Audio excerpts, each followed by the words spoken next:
नमस्कार, मी सुनील गुडविंदे. आपल्या सर्वांचं स्वागत आहे माझा महाराष्ट्र या चॅनेलमध्ये. आज आपण परिक्रमा करणार आहोत ती स्वराज्याच्या राजधानीची दुर्गेश्वर रायगड.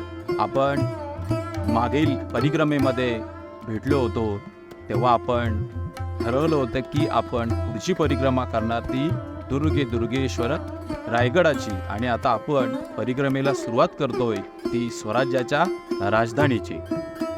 स्वराज्याच्या राजधानीवर जाण्यासाठी 3 प्रकारचे मार्ग आहेत. एक म्हणजे हा पायरी मार्ग चित्त दरवाजाच्या मार्गाने, दुसरा मार्ग म्हणजे नाणे दरवाजाच्या मार्गाने आणि तिसरा मार्ग म्हणजे अलीकडे निर्माण करण्यात आलेला रोपवे. परंतु आपण छत्रपती शिवाजी महाराज यांच्या पदस्पर्शाने पावन झालेल्या याच मार्गावरून आपली परिक्रमा करणार आहोत. परंतु ही परिक्रमा करण्याआधी आपण या शिवछत्रपतींच्या पदस्पर्शाने पावन झालेल्या या मार्गाला साष्टांग दंडवत घालू.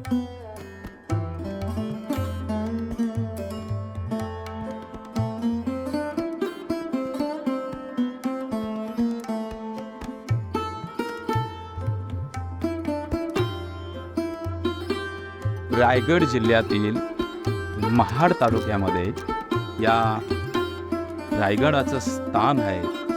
अत्यंत निसर्गरम्य, तेवढाच देखणा, परंतु शत्रूच्या उरात धडकी भिडवेल असा हा रायगडाचं हे विराट रूप माझ्या शिवशंभूने निवडलं.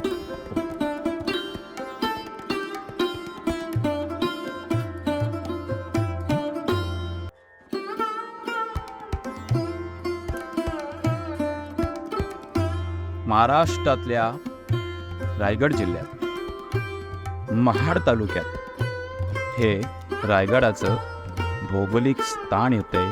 ते सुद्धा सह्याद्रीच्या कणखर पर्वतरांगांमध्ये. आणि या उत्तुंग पसरलेल्या कणखर रांगांना पाहून एक ओवी म्हणाव्याशा वाटतात. सह्याद्रीचा सिंह गर्जतो शिवशंभू राजा, शिवशंभू राजा. दरी दरीतून नाद गुंजला, महाराष्ट्र माझा, महाराष्ट्र माझा. आसमंत पसरलेला हा सह्याद्री जरी असला ना तरी या सह्याद्रीला माझ्या छत्रपतींसमोर नतमस्तक व्हावं लागलं होतं. काळ्या छाती वरी कोरली अभिमानाची लेणी, ओलादी मनगटे येळ येळती येळ जीव घेणी.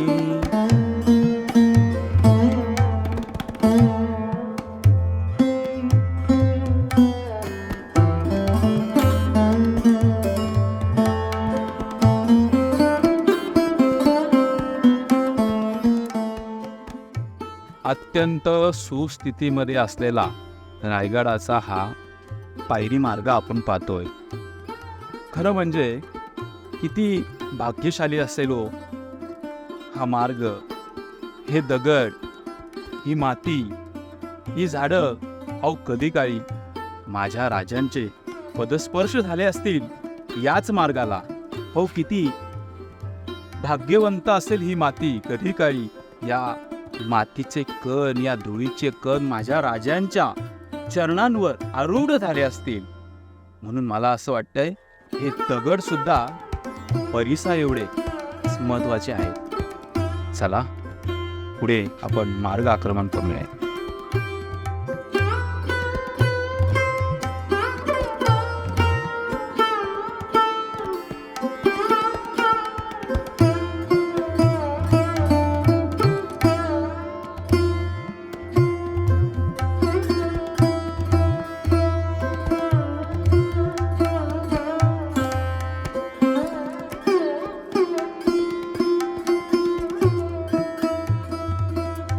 पावसाळ्याचे दिवस आहेत.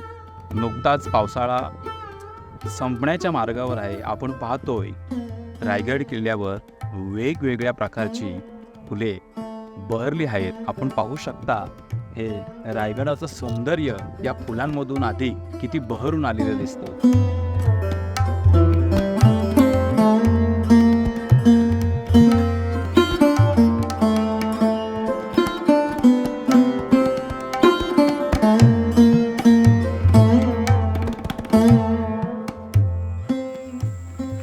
छत्रपती शिवाजी महाराज की जय.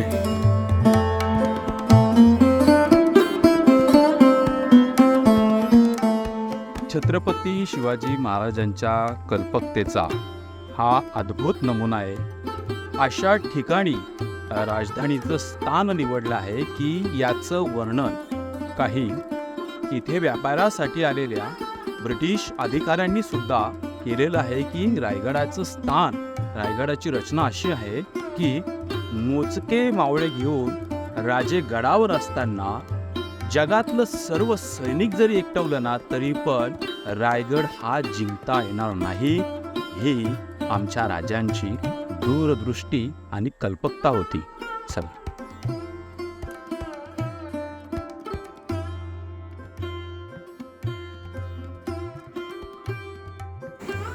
आपण गडावर चढत आहोत, परंतु गडाची पूर्ण परिक्रमा करून शिवभक्त परतलेत. क्षणभर विश्रांतीसाठी बसलेत. त्यांच्यासोबत एक गर्जना करू. छत्रपती शिवाजी महाराज की जय. जय भवानी, जय शिवाजी. जय भवानी, जय शिवाजी. छत्रपती शिवाजी महाराज की जय.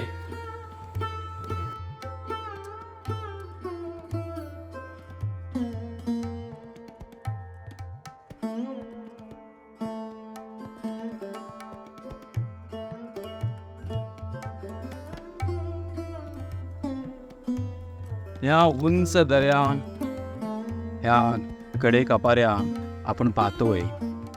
इथे उभे राहताना सुद्धा अंगावरचे लहू उभे राहतात, परंतु इथे छत्रपती शिवरायांचं नाव घेत या मावळ्यांच्या अंगामध्ये 10 हत्तीचं बळ आलं आणि त्यांनी हे रस्ते महामार्ग बनवले.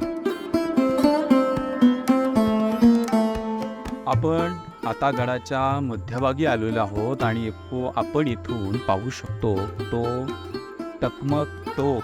आपण पाहू शकतोय तो उंच कडा टकमक टोकाचा. वरती आपल्याला काही शिवभक्त सुद्धा गेलेले दिसतात. आता आपण इथून पुढच्या मार्गाला प्रस्थान करूया.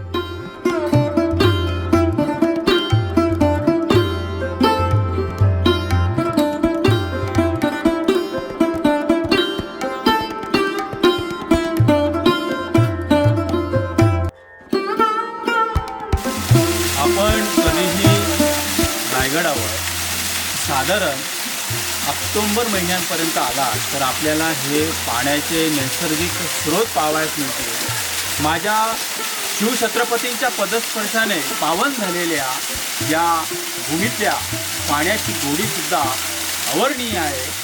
आपण हे पाणी आता घेऊन पाहूया.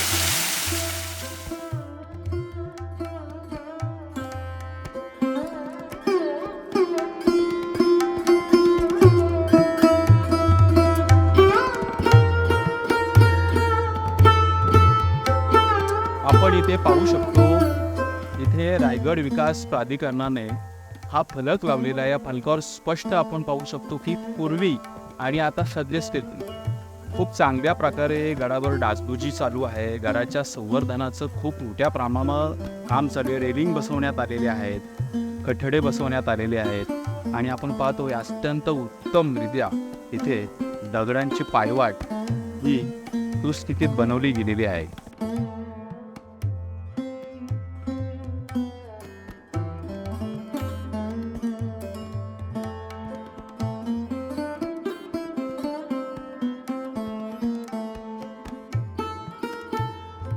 पण आता पोहोचलो आहोत महादरवाजाच्या बुरुजाजवळ. आपण पाहतोय भव्य असा हा बुरुज आणि या बुरुजाची जी रचना आहे ती गोमुख पद्धतीची आहे. ज्याप्रमाणे एखादी गाय वळसा घालून फिरते त्याप्रमाणे याची रचना केलेली आहे. याचं कारण असं आहे की शत्रूंनी घालून तोफेचा मारा केल्यानंतर तो तोफेचा मारा थेट दरवाजाला न लागता या बुरुजाजवळच अडवला जाईल आणि दरवाजा हा सुरक्षित राहील. आपण आता पुढे पाहूया या महादरवाजाचं बांधकाम अजून सुद्धा किती भव्य आणि सुस्थितीत आहे.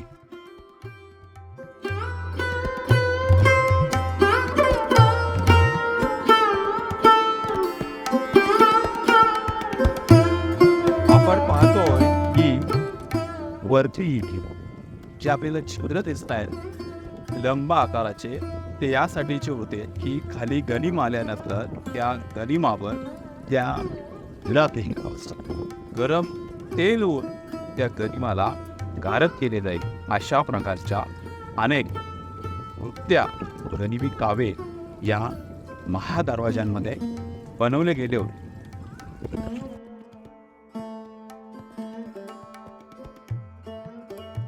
आपण आता बुरुज ओलांडून महादरवाजाच्या समोर आलेलो आहोत. आपण पाहतोय पाठीमागे भव्य असा हा रायगडाचा महादरवाजा आणि या महादरवाजाच्या वरती आपण पाहतोय दोन कमल आहेत.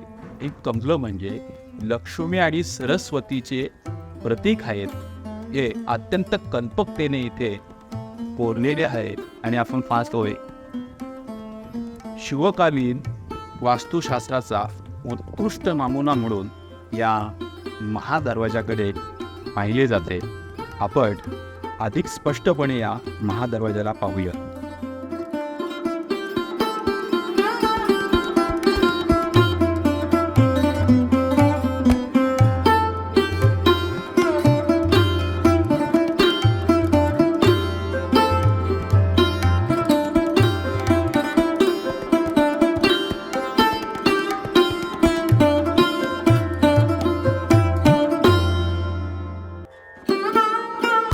महादरवाजा ओलांडून आपण वर आल्यानंतर आपल्याला पाहावयास मिळतात त्या शिवकालीन तोफा. आपण पाहू शकतो की 2 तोफा शिवकालीन येथे ठेवलेल्या आहेत. अत्यंत मजबूत, अत्यंत भरीव लोखंडापासून बनवलेल्या ह्या तोफा आपण इथे पाहू शकतो.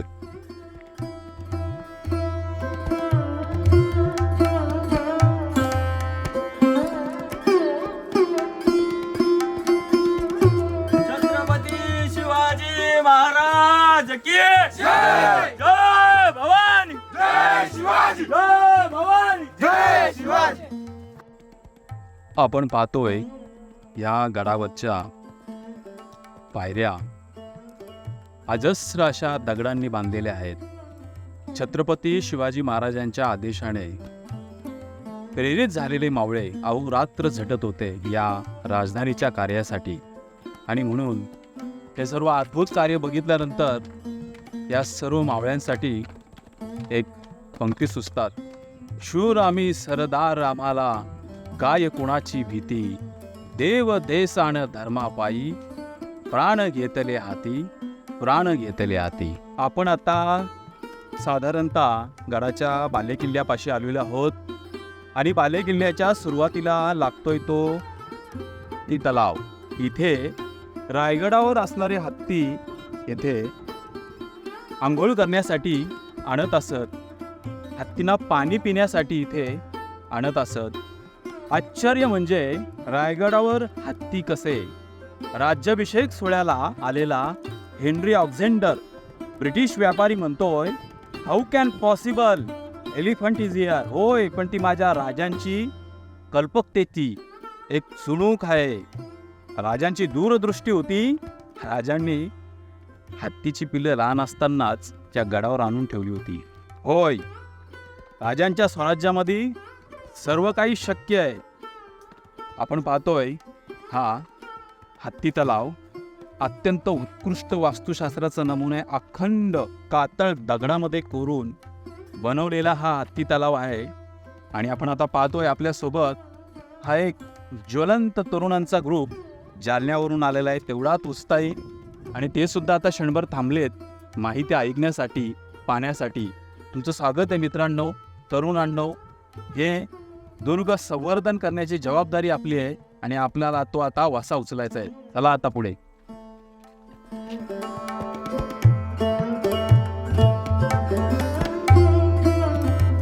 आपण आता हत्ती तलावाच्या पुढे आलो आहोत आणि पुढे आल्यानंतर किल्ल्याच्या सुरुवातीला लागतंय ते शिरकाई देवीचं मंदिर. आपण आज जाऊन या मंदिरात शिरकाई देवीचं दर्शन घेऊ.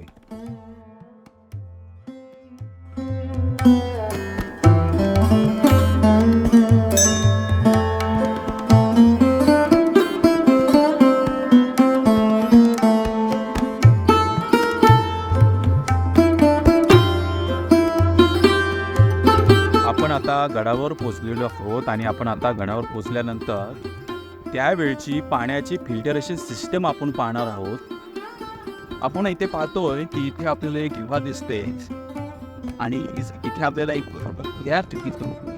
वरून पडणारं पाणी या विहारामध्ये जायचं आणि इथून ते पाणी त्याच्या तलावांमध्ये फिल्टर होऊन जायचं. ही अद्भुत अशी यंत्रणा शिवकालामध्ये विकसित करण्यात आली होती. आपण पाहतोय किल्ल्यावर ठिकठिकाणी अशा प्रकारची फिल्टर सिस्टम दिसते. किल्ल्यावर एकूण 11 तलाव आणि 84 पाण्याची टाकी बनवली गेलेली आहेत. हे शिवकालीन वास्तुशास्त्राचं अगदी मूर्तिमंत उदाहरण आहे. या भुयारातून हे पाणी फिल्टर तलावांमध्ये आणि टाक्यांमध्ये जात असे आणि ते पाणी पुन्हा वर्षभर इथे पाणी पिण्यासाठी वापरले जात असे. आपण आता पुढे दिशेने जाऊया सर्व.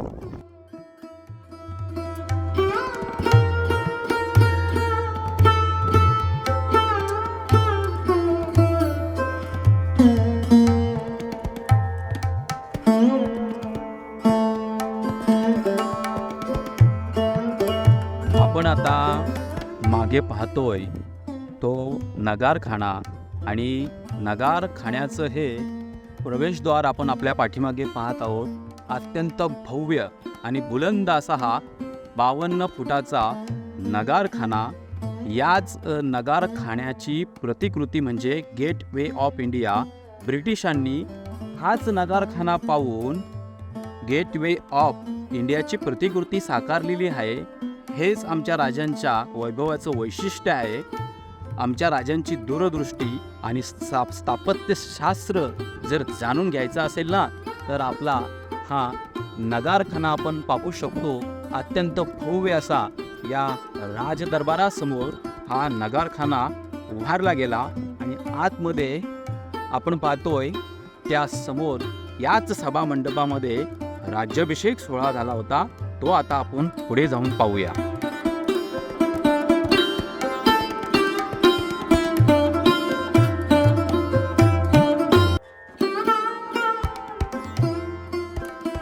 आपण आता नगारखान्याच्या आत आलेलो आहोत म्हणजे राजदरबारात आलेलो आहोत आणि आपण आता पाहतोय की हा दगड कोरलेल्या अवस्थेत हा जसाच्या तसा इथे ठेवलेला. याची 2 वैशिष्ट्य आहेत.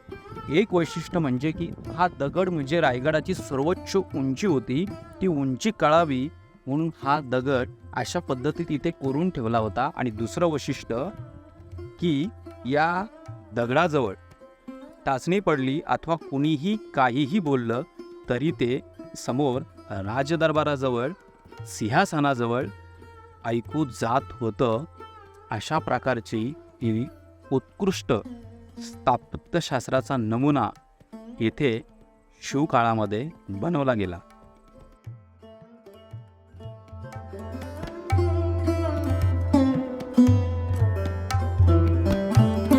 ज्या क्षणाची आपण अतिशय उत्कंठेने वाट पाहत होतो तो क्षण आलेला आहे. म्हणजे आपण आता प्रत्यक्षात राजदरबारात उभे आहोत.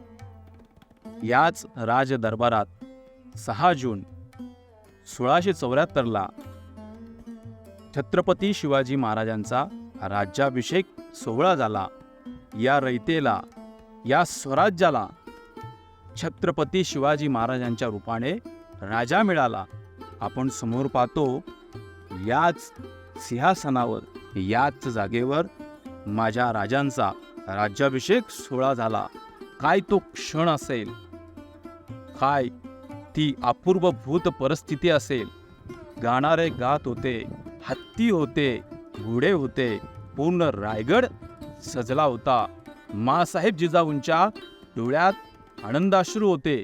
स्वराज्यासाठी अहोरात्र झटणाऱ्या मावळ्यांचा ऊर आनंदाने भरून आला होता. मात्र त्याच वेळी सर्वात महत्त्वाची गोष्ट म्हणजे चुकल्या वाकुल्या गर्विष्ठ माना या शिवमंदिरी इथे ब्रिटिश अधिकारी सुद्धा झुकले होते. त्यावेळेस ही स्वराज्यासाठी अत्यंत महत्त्वाची गोष्ट. आता आपण छत्रपती शिवाजी महाराजांना मानाचा मुजरा करूया. प्रौढ प्रताप पुरंदर क्षत्रिय कुलवतंस सिंहासनाधीश्वर राजाधिराज महाराज छत्रपती शिवाजी महाराज की जय.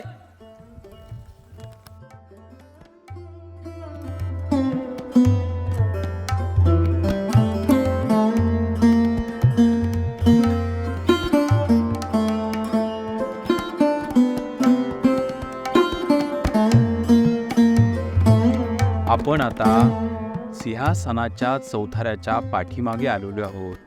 आपण आता इकडे पाहतोय हे राजवाड्याचे अवशेष आपल्याला सर्वत्र दिसतात. खरं म्हणजे मन विषण्ण होतंय. अत्यंत दुःख होतंय की छत्रपती शिवाजी महाराज नवी स्वराज्याचे संस्थापक त्यांच्या पदस्पर्शाने पावन झालेली ही भूमी काळाच्या ओघामध्ये ही अशा प्रकारची पळजड हे अवशेष पाहून खरंच अत्यंत मन हिलावून जात आहे. आपण इथे पाहतोय हा हिंदवी स्वराज्याचे संस्थापक छत्रपती शिवाजी महाराज, प्रत्यक्षात महाराजांचा हा राजवाडा आणि इथेच या हिंदवी स्वराज्याचा सूर्य मावळला. इथेच राजांनी शेवटचा श्वास घेतला. हीच ती जागा, हाच तो राजवाडा. आपण पाहतोय समोर तो एक फलक लावलेला आहे. तिथे लिहिलेलं आहे छत्रपती शिवाजी महाराजांचा राजवाडा. आणि इथेच माझ्या राजाने या हिंदवी स्वराज्याच्या सूर्याने अखेरचा श्वास घेतला आणि आपल्या या हिंदवी स्वराज्याचा सूर्य खऱ्या अर्थाने याच जागेवर मावळला.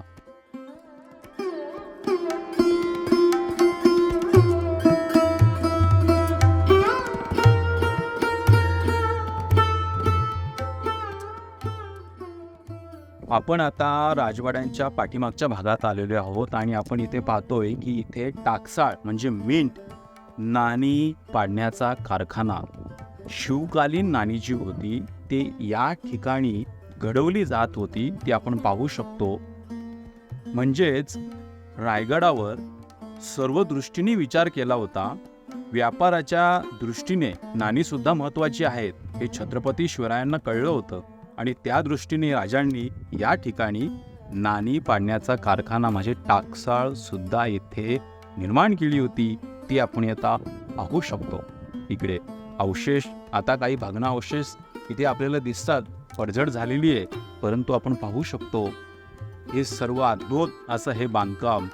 खरंच माझ्या राजांचं जेवढं कौतुक करावं तेवढं थोडंच. आपण या ठिकाणी पाहतोय छत्रपती शिवाजी महाराजांच्या राजवाड्याच्या पाठीमागे हे राणी महाल आपल्याला दिसतात. हे सर्व महाल समांतर दिशेमध्ये आणि सर्व समभागामध्ये बनवलेले दिसतात.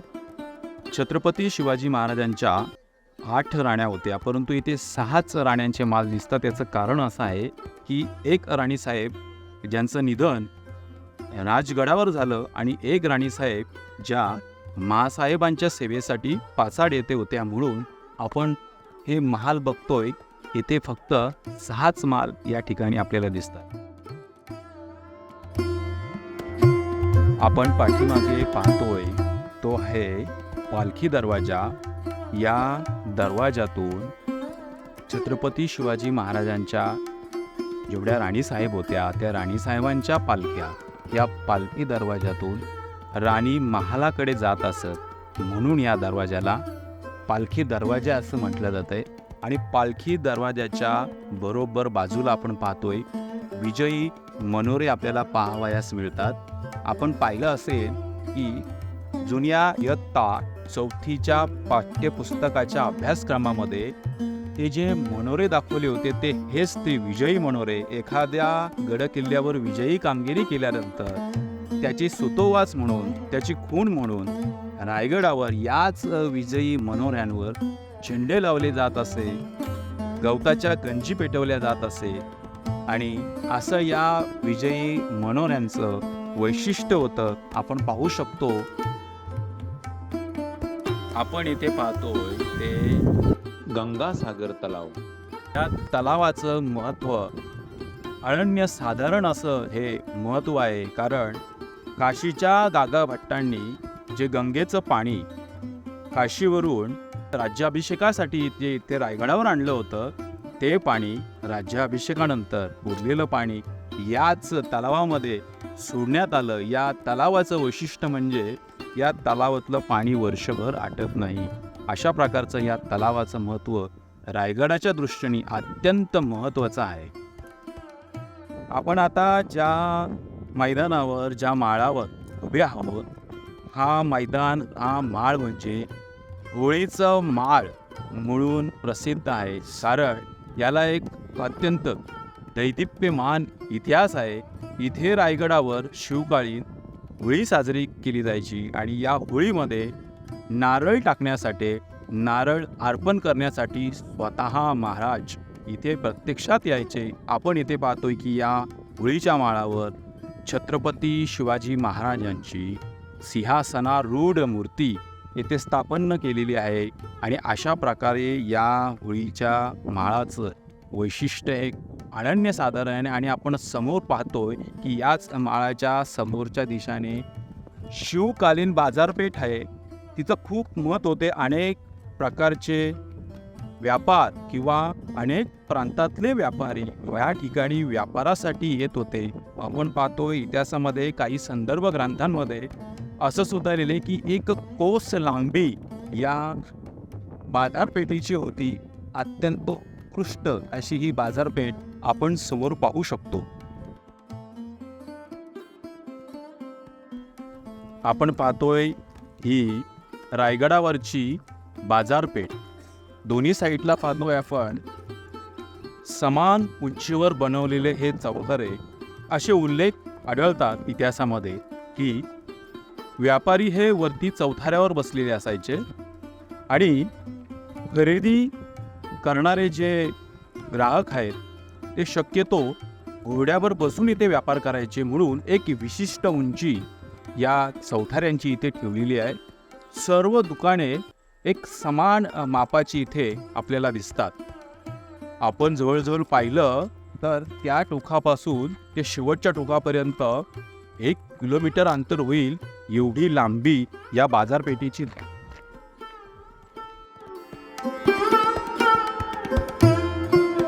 रायगडावरील बाजारपेठ पाहिल्यानंतर आपण जगदीश्वराच्या मंदिराकडे वाटचाल करू लागतो. आणि आता आपण पोहोचलो आहोत जगदीश्वराच्या या मंदिराजवळ.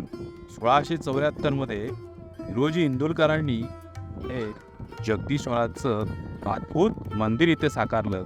आता आपण आतमध्ये जाऊन जगदीश्वराचं मंदिर पाहूया.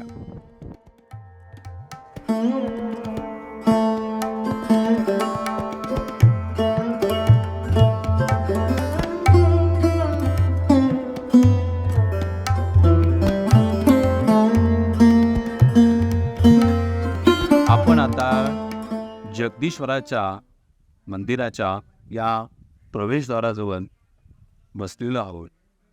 आपण पाहतोय या जगदीश्वराच्या या पायरीवर नाव कोरलेले सेवेचे ठाई तत्पर हिरोजी इंदुलकर. सतत 12 ते 13 वर्ष मावळ्यांनी अहोरात्र कष्ट करून हिरोजी इंदुलकरांच्या नेतृत्वाखाली या रायगडाची उभारणी केली.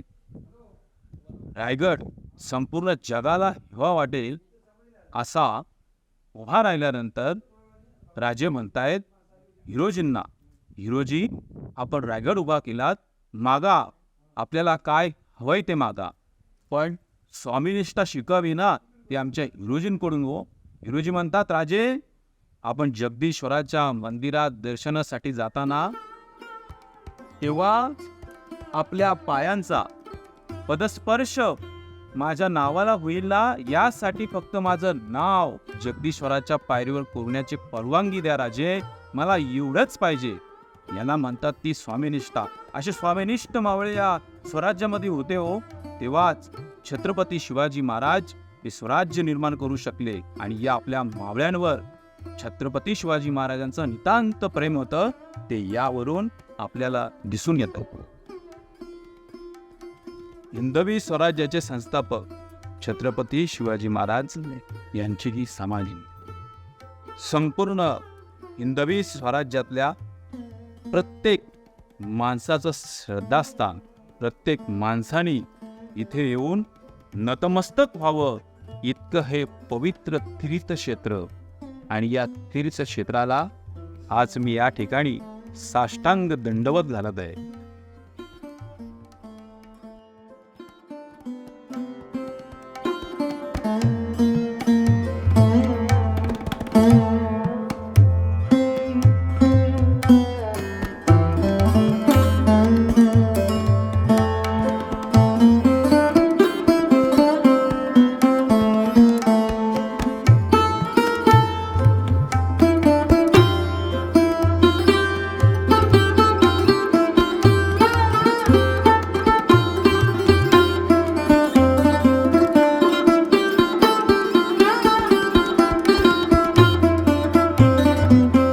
आपण आता पोचलेलो आहोत टकमक टोकावर. हे टकमक टोक म्हणजे शत्रूवर कडा पहारा देण्याचं ठिकाण. येथून संपूर्ण खालच्या प्रदेशावर नजर ठेवता येत असे. आणि याचं दुसरं वैशिष्ट्य म्हणजे इथून कडेलोट होत असे. ज्याने चूक केली ना त्या व्यक्तीचा इथून कडेलोट होत असे. आणि एकदा की कडेलोट झाला की बस मृत्यू. आणि इथून आपण पाहत आहोत एक खालचं होणारं नयनरम्य आणि विहंगम दृश्य. आज या स्वराज्याची राजधानी रायगडावरच्या मावळत्या सूर्याच्या साक्षीनं मी माझी परिक्रमा पूर्ण करत आहे. माझा महाराष्ट्र या चॅनेलला लाईक करा, शेअर करा, सबस्क्राईब करा. हीच माझ्यासाठी पुढील परिक्रमेसाठी प्रेरणा असेल. जय जिजाऊ, जय शिवराय.